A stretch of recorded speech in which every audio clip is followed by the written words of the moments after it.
Good afternoon and welcome, everybody. Good morning, should I say, good afternoon, good evening, wherever you are around the world at the moment. A very warm welcome to this first session of our communications webinar series titled Inside the UNCCD.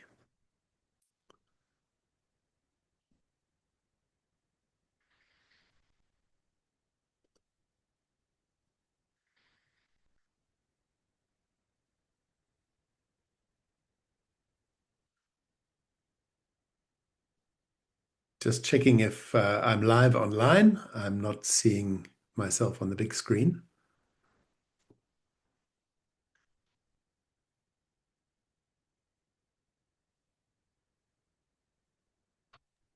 Yeah, then Noel, we can see you. Great. Thanks very much. My name is Noel Utley, and I'm going to be moderating the session. Before we begin, I have a few quick housekeeping points to share with you. Firstly, this webinar is being recorded, so we'll have it available for others to watch later and to listen to. Secondly, importantly, translation is available into Spanish, French, and English. Please choose the channel of your preference by going to the little world icon at the bottom of your screen and clicking there. You're warmly encouraged to use the chat box to introduce yourself, to share reflections, and to exchange information and connections with other participants. We are going to dedicate some time for interaction and a question and answer session with the panelists after they've given their presentations. Therefore, please take note of your questions and we will open the floor. But you will also have the option to use the Q&A function to post your questions. So please make use of that. When you're posting a question, please make it clear which panelist you're addressing the question to. And lastly, we kindly ask you to be concise with your questions so that as many voices as possible can be heard. This series is taking place in the framework of the project Strengthening Civil Society Role in Achieving Land Degradation Neutrality, which is funded by the Global Environmental Facility and implemented by Drynet, IUCN, and both ends. This 5-part webinar series is designed for civil society organizations to strengthen their communications and advocacy skills, to effectively engage with policymakers, and to contribute to land restoration decision-making and policy. Remember, please, that participants who fully attend at least 3 of the 4 webinars, actually, I should say 4 of the 5 webinars, will receive a certificate of participation. And over the next 60 minutes, we will explore the engagement with key stakeholders within the UN Convention to Combat Desertification, drawing on experiences and insights from our distinguished panelists. The objectives of today's webinar are firstly to understand who is who in the UNCCD environment, including civil society organizations. We're going to identify key UNCCD stakeholders that influence decision-making and the differences between their interests and the needs for communications. Lastly, we want to gain knowledge on how civil society organizations can approach and communicate with key UNCCD stakeholders that influence decision-making. I now invite you to participate in our poll. You will find a QR code on the screen, which you can scan or click on. You can also click on the link in the chat. And Natalie is just pulling that up. There you can see the QR code. Please use that or use the link in the chat. So we have some questions for you. First question is, have you ever directly engaged with a stakeholder in the UNCCD for communications or advocacy goals? And you can click there. We've got 2 responses so far. So please go ahead and submit your responses there. The second question will be, in case of yes, were you able to achieve your communication or advocacy goal? And then lastly, we want to ask you to consider what would be the main challenge or reason for not achieving your communication and advocacy goal?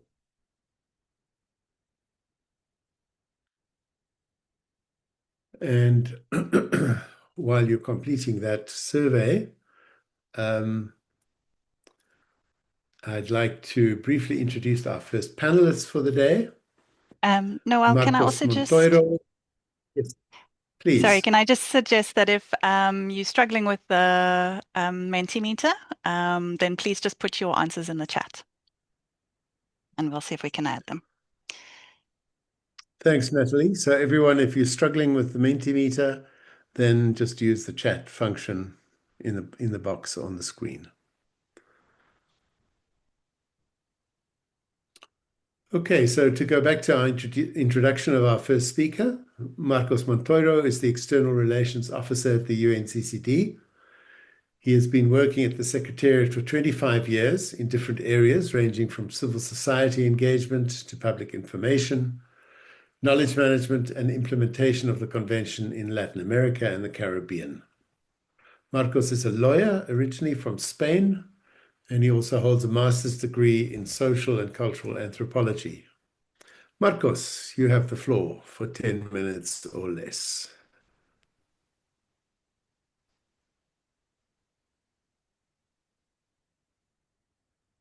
Okay, thank you. Thank you so much, Noel, and thank you so much, everyone, for being here with us in this series of webinars. Today we are going to see a bit of the ecosystem of all the different actors that are engaged in the UNCCD.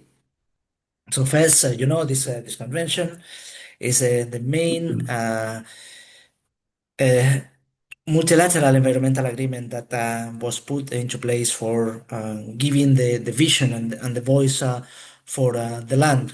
So we have other environmental agreements that they are looking at different environmental problems and challenges, but ours is specifically on the land.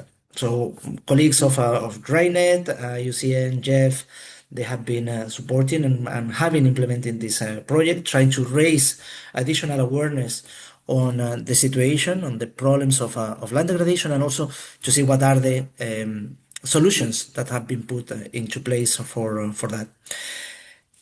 To start, we will see how these different stakeholders and who is who in the UNCCD and what is the category that we have. So we have different areas and ranges of those that they are involved in this convention.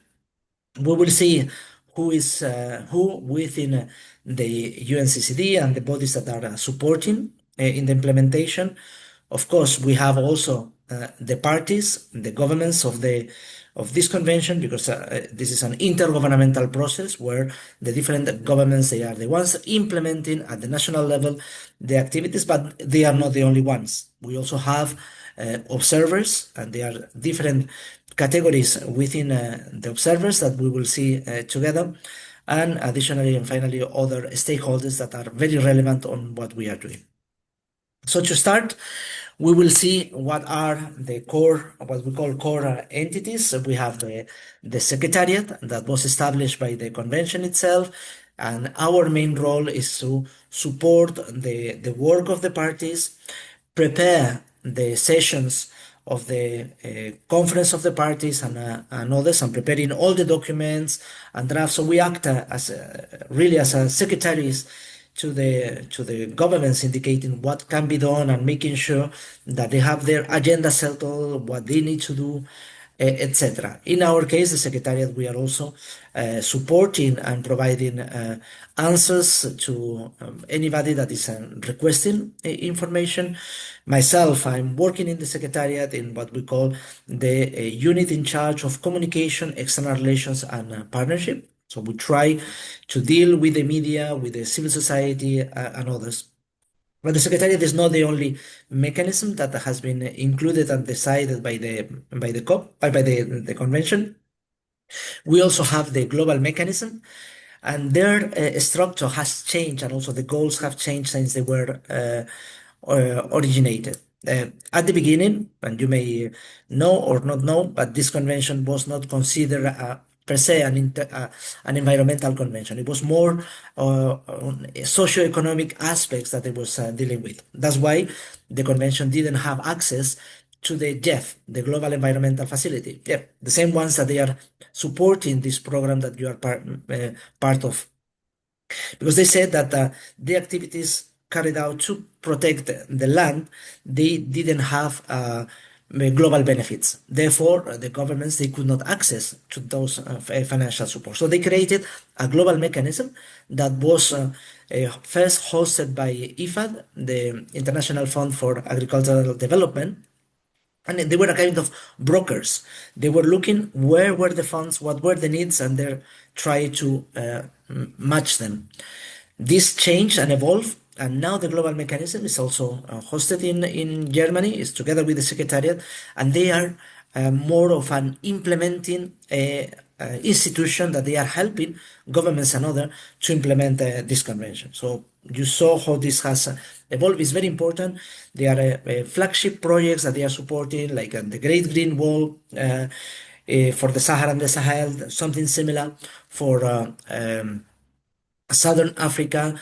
There are other initiatives that we are undertaking, like the Riyadh drought resilience work that is being organized, and others. So the global mechanism is taking care of that, including for the Business for Land initiative to try to encourage companies at all levels, small companies and as well as big ones, in changing the model and supporting the work of the implementation of the convention. There is another initiative, is the G20 Global Land Restoration Initiative, which is also based in Bonn, here with us, and they are also supporting that, but looking at a specific restoration. So you may also see they have been sending some requests for small grants for civil society, or work with young ecopreneurs and other activities that could be very relevant for yourselves. The next stakeholders, of course, are the parties, the 197 parties to the convention, so 196 countries plus the European Union. So in this case, we are, the Secretariat, we are supporting them. I always say that I have 197 bosses, which are these ones. We are helping them to implement the convention. They are the responsible because they took an agreement by signing this convention to make sure that they prepare the national reports, they are providing support for the implementation, they are organizing their activities to restore, to rehabilitate the land. At the UNCCD, and I will share the links afterwards, we have all the contact details for the focal points of the convention. There is also representatives of science and technology, which are included within that. So if you go to the UNCCD website and you type a given country, you will have all this information, including their national reports and all the civil society organizations that are accredited in that specific country. So we have in one side the parties, and then we have on the other side what we call the non-party stakeholders. And here there is a huge variety of them. Of course, we are working with the United Nations organizations and systems. Very important for us is the Rio Sisters, Climate Change and Biodiversity, where we are trying to work in a collaborative manner. There are some synergies with them, but they are not the only ones. There is also the Food and Agriculture Organization. If we talk about the land, it's necessary to talk about the food, which is produced mostly on the land. And if the land gets degraded, we are also facing some issues on that. UNDP, the United Nations Development Program, the Environment Program, JEF, and others. Intergovernmental organizations, here is the same. Sometimes they are big institutions that they work at the regional level or on a thematic topic, and these are very key to tackle the implementation of the convention in a given territory, but also through works and activities on specific issues. Additionally, of course, we have our beloved civil society organizations accredited as of now, provisionally accredited. We have around 1,500. We hope that also the work that Drynet, IUCN, and JEF are doing will help us in getting additional institutions that they can be part of this process. They will be able to participate on the COP. The Secretariat provides some financial support. In this case, very limited. Resources are getting scarce, but there are opportunities for civil society to get involved in the work that we are doing at all levels, not only to participate in meetings, but also on the activities that can be carried out at the national level. Then we have different categories of people that are in situation of vulnerability. So we talk about the youth, the young and future generations. There is a specific caucus for the young people. If any of you are under 35, I will provide you also the contact details. You can reach out to them and you can be part of them. There is a youth engagement strategy that gives the elements for the meaningful engagement of the youth. We have women organizations. Now the Secretariat was requested to support the establishment of two separate caucuses, one for indigenous peoples and another one for local communities. We are working to try to bring these additional stakeholders on board. Private sector, I was mentioning this initiative of Business for Land. What we want, of course, is the private sector that they change their business model to make sure that they are not degrading the land. They are making the efforts to restore the land and support it. So we want this convention to be also comprehensive and bring together all the different actors. Research and academia. We see that later we will have colleagues from the University of Bern working with WOCAT, and they can give also other examples on how they are working. And of course, myself working in the unit in charge of communication, external relations, and partnership. We have a lot of collaboration with the journalists and the media. In this case, of course, we are providing material in terms of raising awareness and outreach on the importance of land degradation or the certification, the challenges of the certification land degradation in drought, because that helps us in raising the alarm when things are going not in the correct way, but also we can portray and show things that they are working. flagship projects that they are showing solutions. And I'm sure you have some of them. So we can make sure that we link, for instance, your activities, what you are doing on the ground, with the journalists to show that there are success stories, that there are activities that they are working in this specific task to combat desertification, land degradation, and drought. I will finish here. The last part, of course, when we are talking about the stakeholders, we see in which way they are working and what is providing the governance to the whole work of this convention. You know, the conference of the parties. I'm sure later on in one of the webinars you will see this more specifically. But here you can see the COP takes place every 2 years. Next one is going to be in August in the beautiful city of Ulaanbaatar in Mongolia. And there we have all the different actors coming there to look at the decisions that will govern the work of this convention for the next 2 years, but also looking back on what was decided at the COP in Riyadh 2 years ago and how we have been implementing. There will be negotiations, but also action agenda where civil society and others are involved. And there are two subsidiary bodies. One is the Committee on Science and Technology, where we have the science policy interface that also is helping and bringing these elements in the conversation. And on the other side, we have the Committee for the Review with Implementation of the Convention. The CRIC is meeting every year. The CST is meeting at the same time as the COP in every 2 years. So in the case of the CRIC, and particularly now, they are defining what the parties will need to include in their national reports. And once those reports are presented next year, they will be assessed to see what are the trends and in which way this convention is being implemented.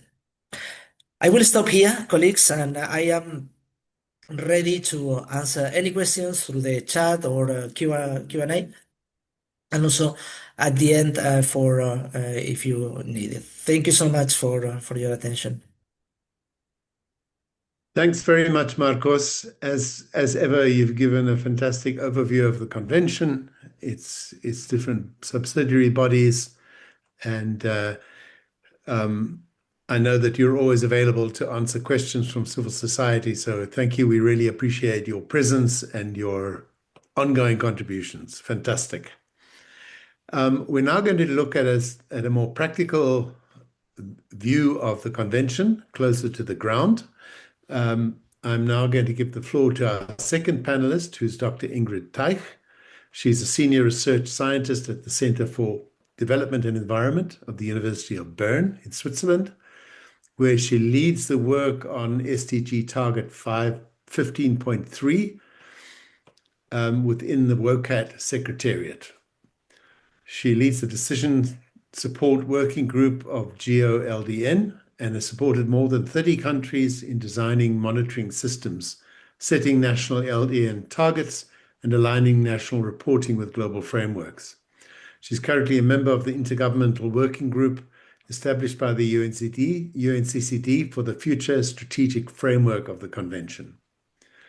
She will share from her personal experience some examples of how to effectively engage with key UNCCD stakeholders.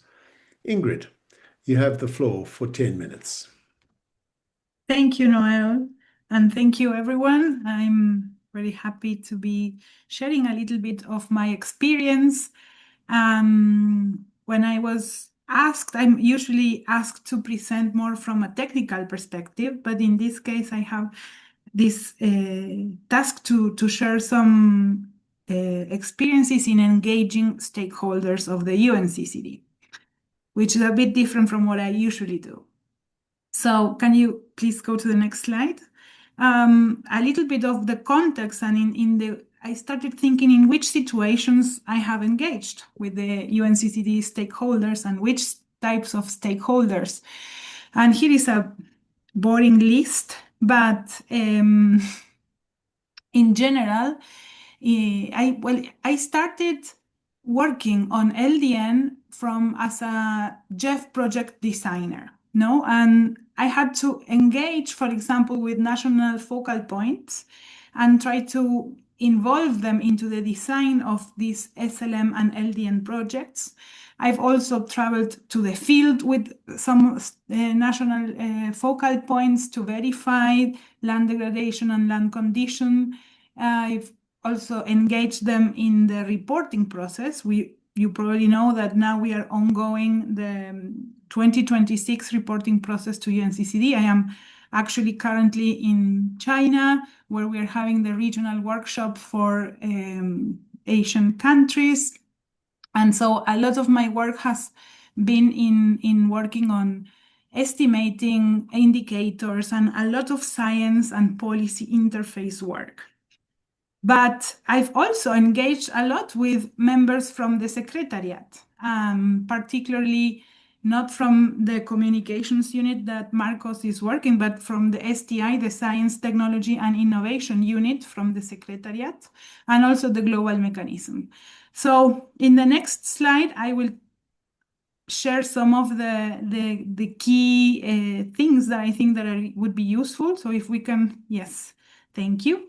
About engaging national focal points. So the national UNCCD focal points, of course, are crucial, are very important because they represent the parties at COPs. I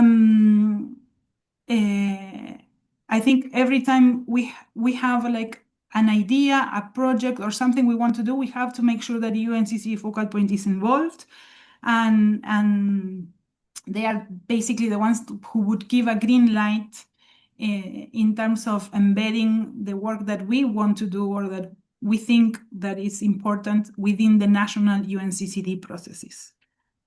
So very important, every time we engage with someone, is to understand who they are, no? And put ourselves in their shoes. So UNCCD focal points are very different, no? I've engaged with very young and as I said, focal points that would go to the field and talk to the land users and very energetic and active. And also focal points who are there are focal points who are very high, you know, and very political, are not so much present in every action. So we have to understand that, first of all, not all focal points are the same, but they are usually very busy and they have many activities that they need to do, and they are not just UNCCD focal points, no? Being a UNCCD focal point, it's usually like one more thing that they have to do in a very long list of things that they do. So their focus is always delivering their national commitments, aligning with government priorities. So I think it's very important that when we engage with them, we try to show or think how our work can help them or can be a solution to their problem. And it's amazing that there are 125 people connected here, and I'm looking at the chat from all different parts of the world and with amazing work that you are doing. And we all, coming from CSOs, are always very passionate and very convinced that what we do is very important. But that we have to make sure that when we propose something or when we engage with the national focal points, we show them how our activities and our ideas can be useful for them.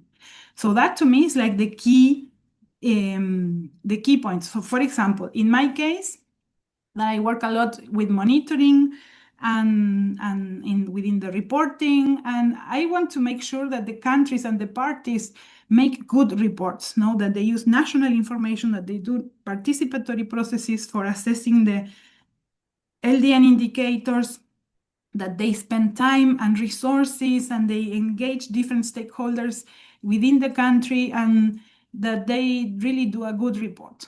And some UNCCD focal points might see this, you know, like a extra burden, not just so I have to show them how important this is for them, you know, also how this can give visibility to what they're doing, how strategic is having good assessments of land degradation for investing in the right places and also leveraging more funding. So I always try to think from what I want to do, what would work for them And to me, this is like the key, be a problem solver. And always try to adapt to their context. Many times using different types of communication channels, or maybe with some of them with WhatsApp, others. Every time we have a meeting, I hate using, for example, certain platforms, but if they prefer it, I would, of course, adapt. So I think it's important to show, flexibility also. And something very, very important is long-term commitment and involvement. So to create trust and to really build these relationships with the UNCCD focal points, we need to really be there over the different projects, for example, and time. No, so this is basically what makes engagement successful. So the second example, if we change the slide, if we move forward, please, it's how I have engaged with the Secretariat of the UNCCD, and particularly, as I said, the STI, the Science, Technology, and Innovation unit. And it took me some time to understand that they are really mandated by COP decisions. No, Marcos, correct me if I'm wrong, but you are not free to do whatever you want. I mean, coming from being a scientist, I have maybe more freedom in deciding what I want to study, how, but in the Secretariat of the UNCCD, they really have to follow, what the decisions say, and what the parties, as Marcos said, he has 197 bosses, and he has to do what these bosses tell him to do. And that is the language that they use are the COP decisions. So when you engage with the Secretariat, it's very useful also to show them, also in this same concept of showing them that what you want to do or what you're doing is useful and good, etc., to show them in their language how that is accounted for example, in different COP decisions. So if you refer to official processes, to UNCCD priorities, to COP decisions, it might help you engaging with UNCCD Secretariat staff. And also very important is to learn, and I'm learning every day how complex the UNCCD is. So Marcos mentioned the different bodies, but also the different units within the Secretariat. And they are not necessarily connected among them in a daily basis. So sometimes we assume that because we have communicated or worked with a person in the Secretariat, everyone knows about that, but it's not the case. No, I mean, there are really different teams, different units, and we have to know, and reach out to the right unit or person. So very important in terms of engaging with the UNC Secretariat, understand their mandate, their role, think as always how you can bring a solution, and be proactive also. So I think we are over 10 minutes now. I'm trying to keep my schedule. These are my experiences with the UNCCD Secretariat. We've collaborated, for example, in writing and producing documents such as the Good Practice Guidance Addendum or the Land Story publication, and bringing the science also and the experience engaging countries and parties. And it has been wonderful because when the Secretariat is involved, it also gives a lot of visibility and makes it official. And so I advise you also to always link your work to the UNCCD processes. So, yep, thank you very much. I'm also open to questions. And that's all. Thank you so much, Ingrid. That was very informative and helpful. And thank you to everyone who's contributed your questions in the Q&A. I see most of the questions have been responded to already, which is excellent. We're now going to move into an open and interactive session between our two speakers and the participants. And we have 130 participants online, which is a lot. But nevertheless, if you would like to pose a question to the panelists verbally, you can do so by raising your hand using the little raise hand function at the bottom of the screen. And I will try and scroll through and make sure that I see whether you've requested the floor. And Noel, I can allow one person to speak at a time. Yes. just before we start, can I share the results that have appeared? That would be great. Thank you, Natalie. Let's do that before we move on to the open session. Okay, can you see those?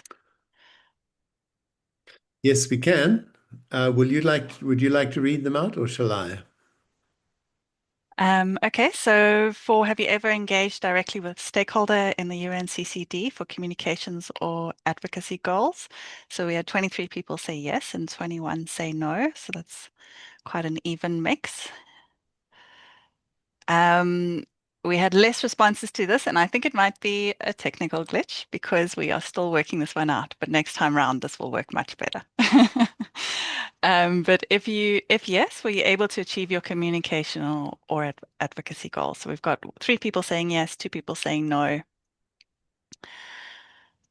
And if you have any responses, please do click on the link. Aniela, perhaps you can share it again or use the QR code and you can add your responses to the slide. So now we have 4 people saying yes, which is fantastic.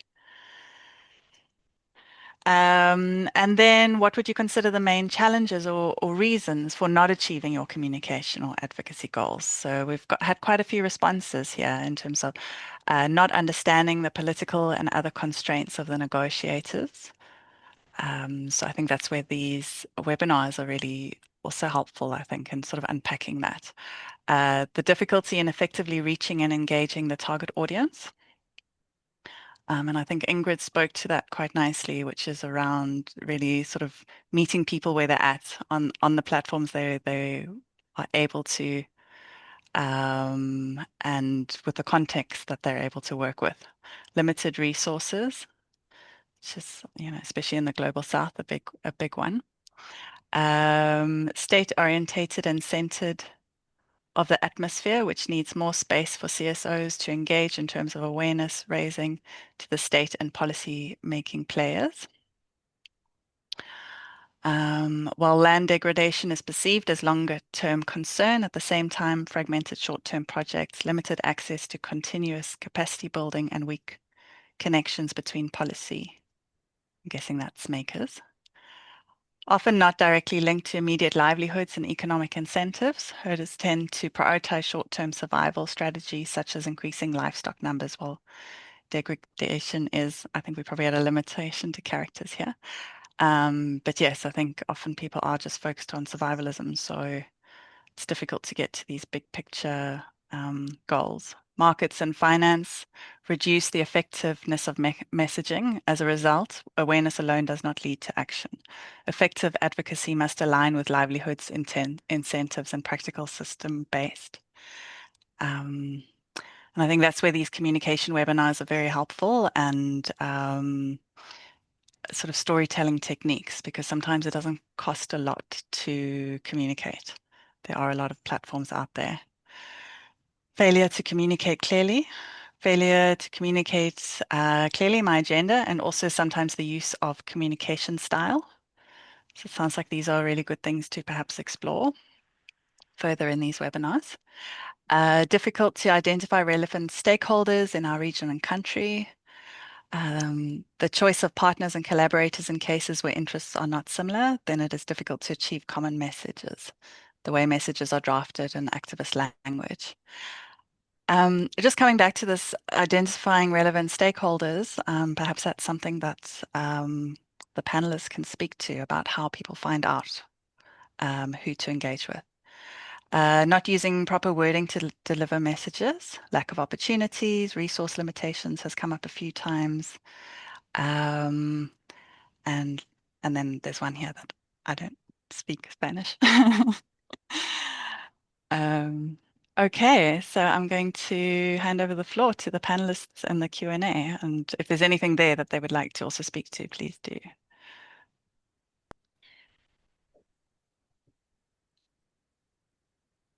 Thanks very May much. Thanks, Natalie. Yes, please. Thank you, Noel and Natalie. No, I was looking at some of the questions in the Q&A, and they are all in the similar tone, like when the NFP is not collaborative, what to do? Do we have to back them in order to show that we support their mandate? Sorry for this question. Thank you for the honesty. We always make efforts to be proactive, but we also need the proactivity each other, not so. Well, it's difficult to reply to these questions, but I think that you have, if they are not collaborative, I mean, there's nothing you can do. No, I mean, you cannot get mad or tell them that they need to work with you or that they need to be more proactive. I think you have to try to be more creative and also listen more on what they need. I know that maybe you don't want to do that, but we have to understand that if we want to get our goal, if we want to get there, we will have to make this happen, and we will have to understand where they are standing and really try to be creative in finding a way to that they see why collaborating with you is useful for them. To me, that's the key, and that's where you have to maybe take some time and understand where they are, and maybe listen or more on and show them why that would be, because there are always ways, but you have to not think in your own language or in your own vision. You have to think in their vision and in their language. And then, but I mean, sometimes it doesn't work, and it doesn't work. So maybe find another person who can help you get to the national focal point. And yes, ideally they would see how valuable our work is, and they would be reaching out and being proactive. But if that's not the case, then we have to make that effort, because they're probably in 1,000 different things, and it's not a priority for them to collaborate with us, with the CSOs that we are representing. So I wanted to mention that. Wonderful. Thanks very much. I think that was very useful, Ingrid, and something we should all keep in mind. Understand who you're speaking to, empathize with them, otherwise you're not going to get anywhere. We have a question from Ruth Spencer. Ruth, can I give you the floor?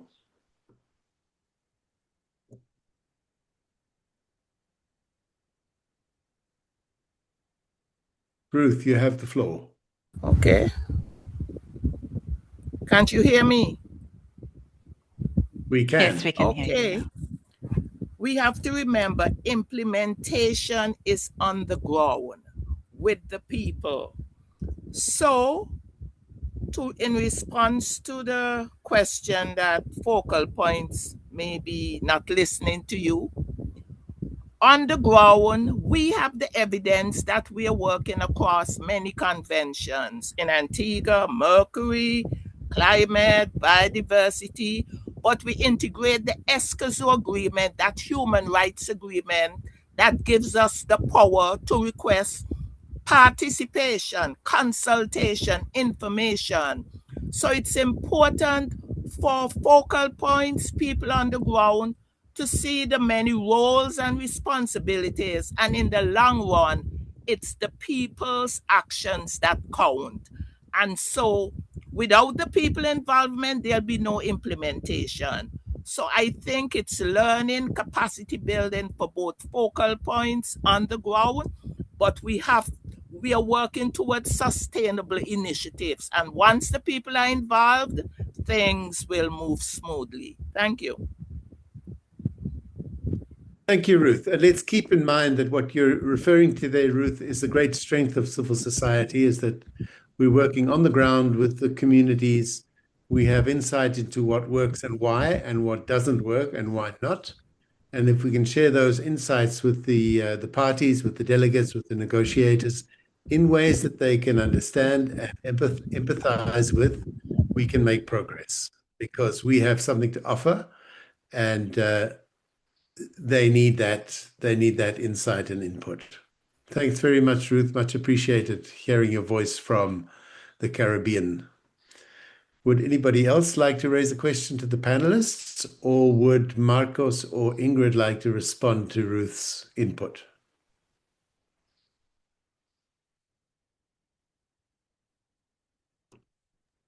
No, I think it's great. Yeah, it's true. Totally agree with Ruth. Thank you, Ingrid.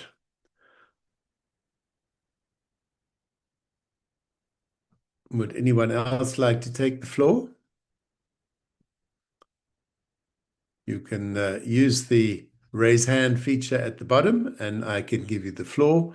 Daniel has requested the floor. Daniel, I just need to find you, and I will give you the floor. And after you comes Frank. Daniel, you have the floor.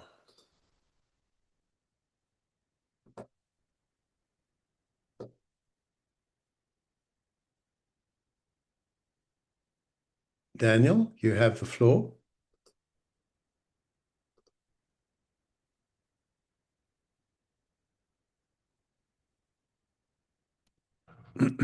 Daniel, if you can't take the floor, I will pass it on to Frank.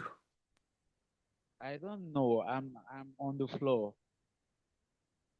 We hear you now. Daniel, please go ahead. Thank you.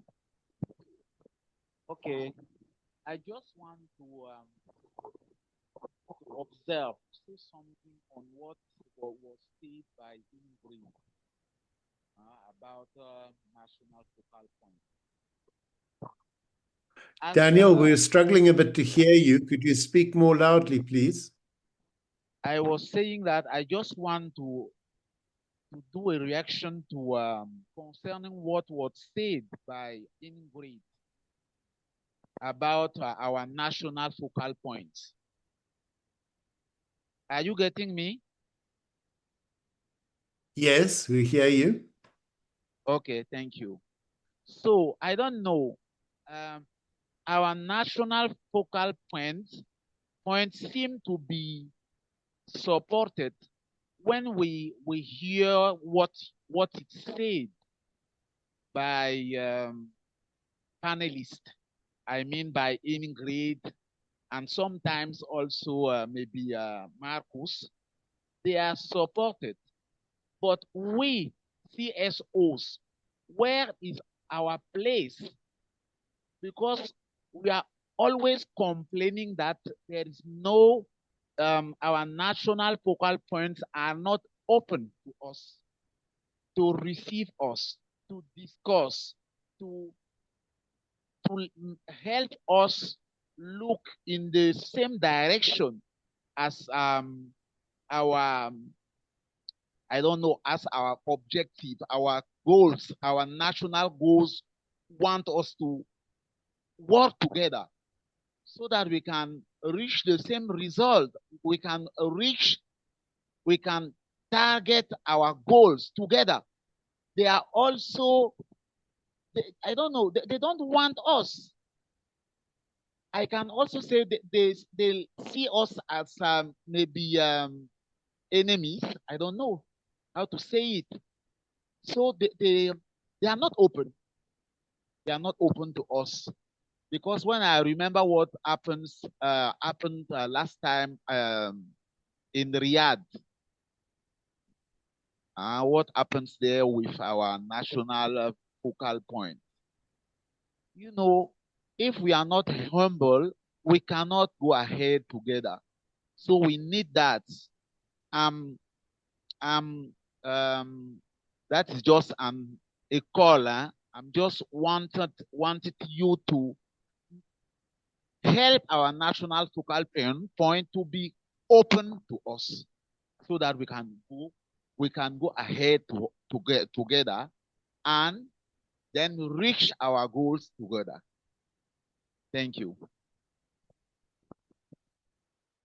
Thank you, Daniel. Much appreciated, Daniel.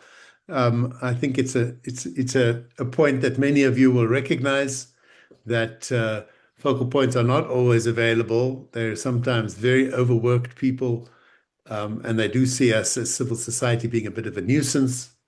But I appreciate the point you're making about the need to be humble, Daniel. Ingrid or Marcos, would you like to respond to Daniel's point, or shall we move on to Frank? Ingrid, I see you've raised your hand. I guess you want to respond. Mm-hmm. No, I was thinking on how I have. I mean, I don't have the answer to this problem, but from my experience, like one of the ways that you can show focal points how useful your work is for them is, for example, in my experience, the national reporting. It's a really stressful moment for the national focal points, and they are desperately looking for information. So it's an opportunity. It's an opportunity for us to also, for example, if we are working on the ground, as Ruth said, and implementing and doing things, in the national reports, the parties can show progress and implementing actions that they've done. Now, and this would give visibility to the work that you are doing, but it would also, be something good for the focal points.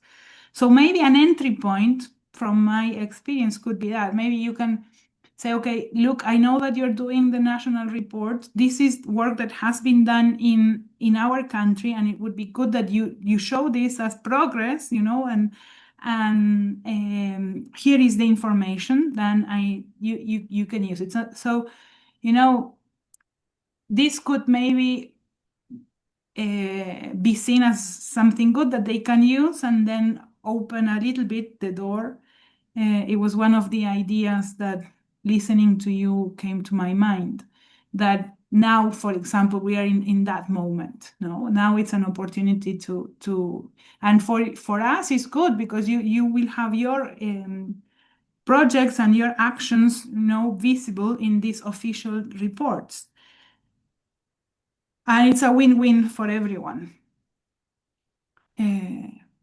And trying to close that gap and not be seen, like enemies, and trying to find ways to collaborate. Yeah, thank you. Excellent. Thank you, Ingrid. Great point. Frank, can we put you on the floor?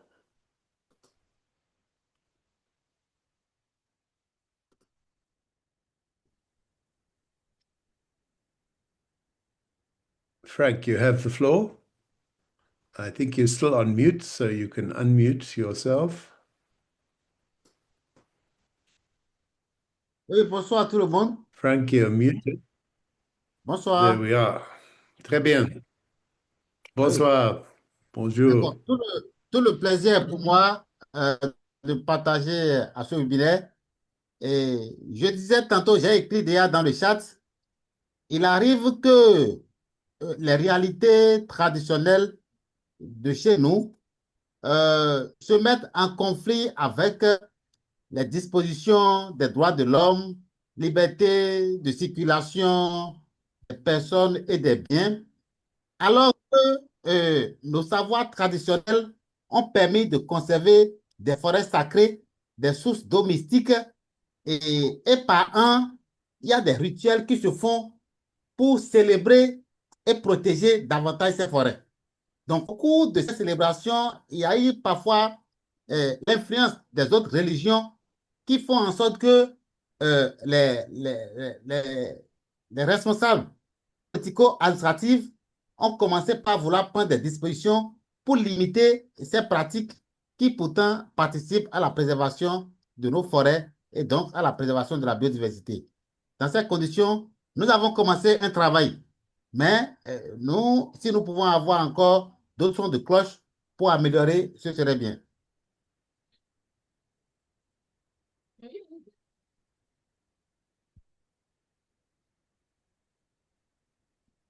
Allô? Merci, Frank. Thank you, Frank. Any reflections on the question of traditional knowledge and practices being in opposition sometimes with the policies and laws of government?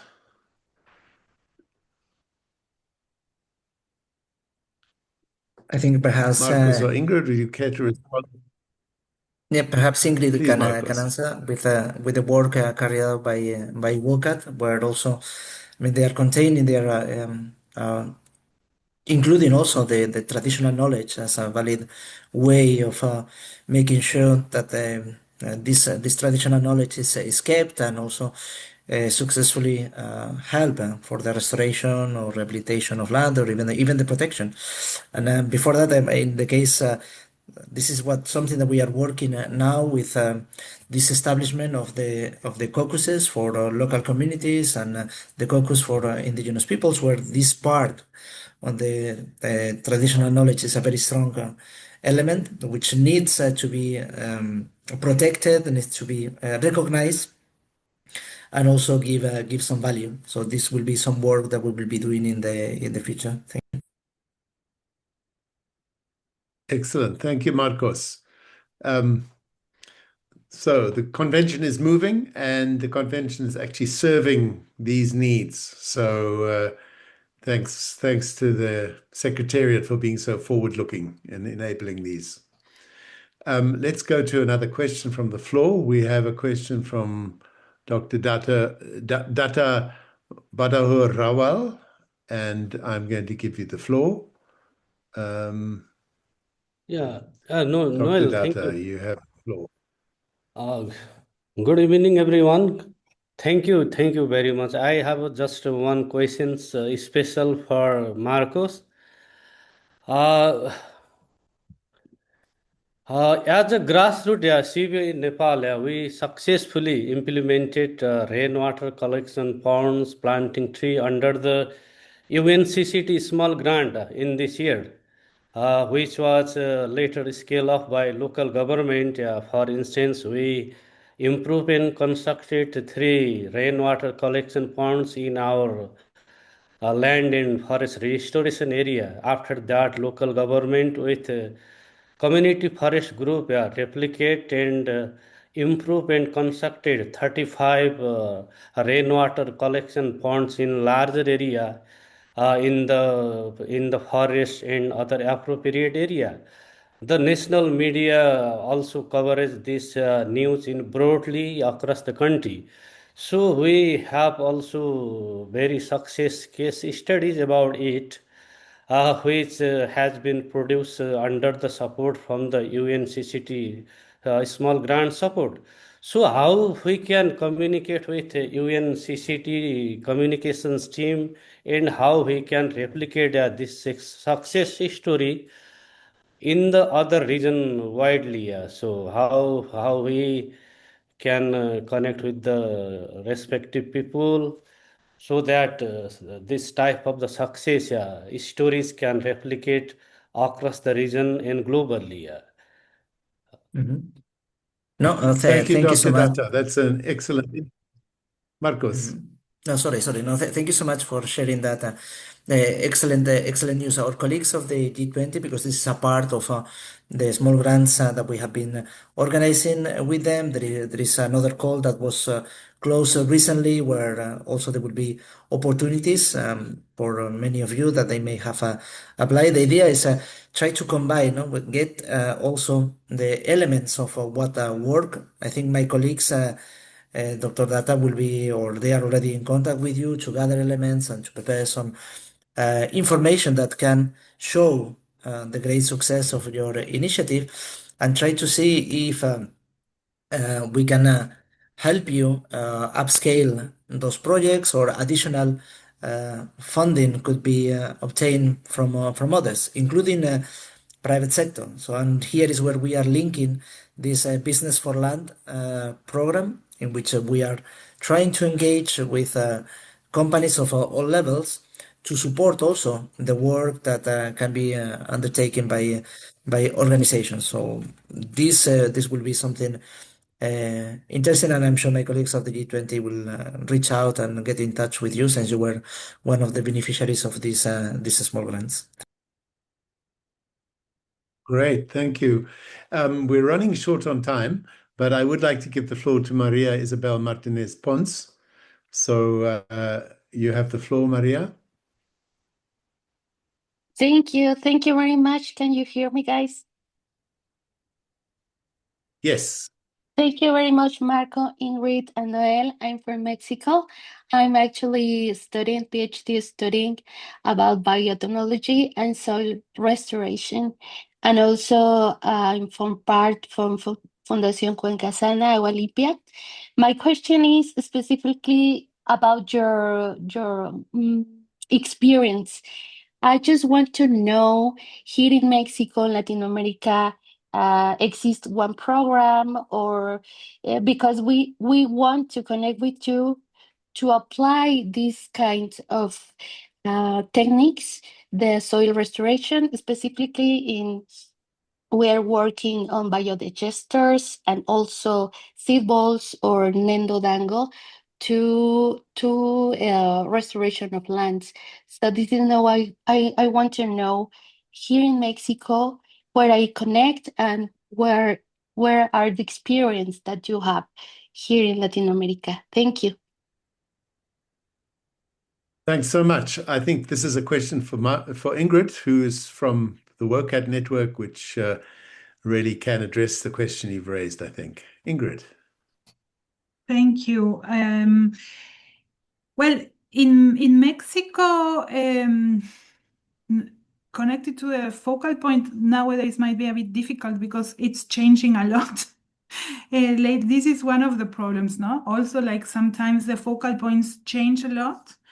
And but it would be very interesting maybe if you connect with the PUEs in the National University of Mexico, because they are now working also in cooperation with FAO and the Global Soil Partnership in a project, and they are also leading and supporting the government in the national reporting process.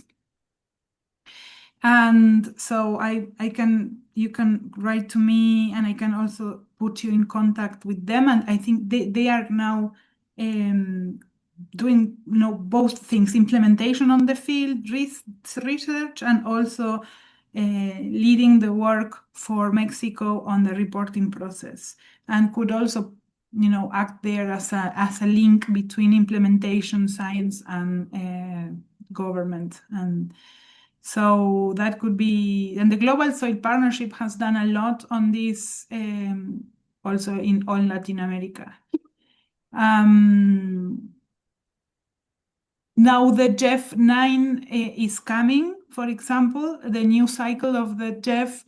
And so countries will be deciding what to do and which projects to do, and always having concrete options or technologies, to do things on the field is very important. And I would advise you also to see if, I mean, this would be ideal, but if you get in touch also with these processes, and make sure that maybe this is a solution and something that can be done, and in the context of any of these LDN or SLM projects funded by the GEF, that could also be, a way to be able to do what you mentioned.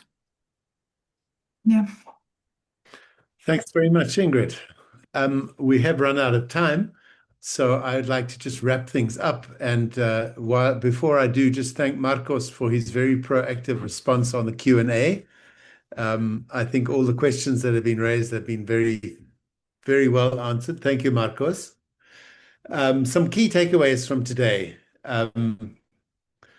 I think very importantly, understand who the key players are in the system and what constraints they face. Secondly, be proactive, identify opportunities and offer solutions to problems that the negotiators and the parties face. So come to the table with something to offer and not just a demand. We note that NFPs are not always available or accessible to civil society and sometimes see us antagonistically. So therefore, we need to be humble and build those relationships. I think quite an important point from Ingrid was provide your national focal points with inputs from civil society into the national reporting process. Next point was around traditional knowledge. It may be in opposition with laws and practices, but in the UNCCD framework, we now have the caucuses, which can support the integration of Indigenous and traditional knowledge into decision-making.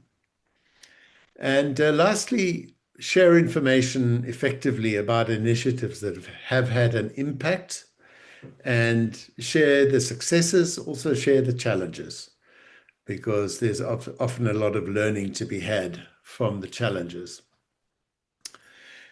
And with that, I'd like to remind you that the webinar today has been recorded. The recording and the slides of the webinar will be shared with you by email and will also be on the Drynet website shortly. We invite you to stay engaged and to fill in the feedback form. And please join the next webinar of this series, which will be on May the 7th, and that will focus on lobbying, advocacy, and policy.